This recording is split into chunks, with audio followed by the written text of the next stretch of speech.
శివభక్తులంటే వాళ్ళు కొన్ని కోట్ల జన్మల అదృష్టం. వాళ్ళు కొన్ని కోట్ల జన్మల్లో వాళ్ళు ఎంతో పుణ్యం చేసుకుంటే ఈ జన్మలో శివభక్తి వాళ్ళకి లభించింది. ఎందుకు అంటే ఇప్పుడు అయ్యా భలే ఉన్నాడండి, ఎంత అందంగా ఉన్నాడు అని చెప్పడానికి శివలింగం విగ్రహం కాదు. నిరాకారం, నిరాకారి, నిరాడంబరం. ఆ నిరాకారాన్ని నిరాడంబరాన్ని నువ్వు ఇష్టపడుతున్నావు అంటే ఇప్పుడు అక్కడ ఒక రూపం లేదు, కానీ ఆ శివలింగాన్ని చూసి నువ్వు మురిసిపోయి తన్మయత్వంతో అలా చూస్తా కళ్ళబట్టి నీళ్లు పెట్టుకున్నావు అంటే అది అది ఎన్ని కోట్ల జన్మల పుణ్యం. నీకు ఆ కనెక్షన్ ఎలా లభిస్తుంది? మామూలు జనానికి అర్థం కాదు. ఏముంది శివలింగమే కదా అనుకుంటారు, కానీ ఆ శివలింగం అంటే నీకు ఒక విశ్వం, అందులో ఒక విశ్వం దాగుందని కేవలం ఒక శివభక్తుడికి అర్థమవుతుంది. దానికి కనెక్ట్ అవుతాం. ఎందుకంటే శివుడు మెటీరియలిస్టిక్ థింగ్స్ కి పెద్ద ఇంపార్టెన్స్ ఇవ్వడు. ఆయన మెటీరియలిస్టిక్ థింగ్స్ ఇవ్వగలడు, కానీ ఆయన మెటీరియలిస్టిక్ థింగ్స్ కి ఇంపార్టెన్స్ ఇవ్వడు.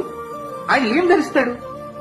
ఒంటి మీద ఏనుగు చర్మం, నడుంకు ఒక పులితోలు, చేతిలో ఒక త్రిశూలం, మెడకి వాసుకి, కాలు కాల్చేసి.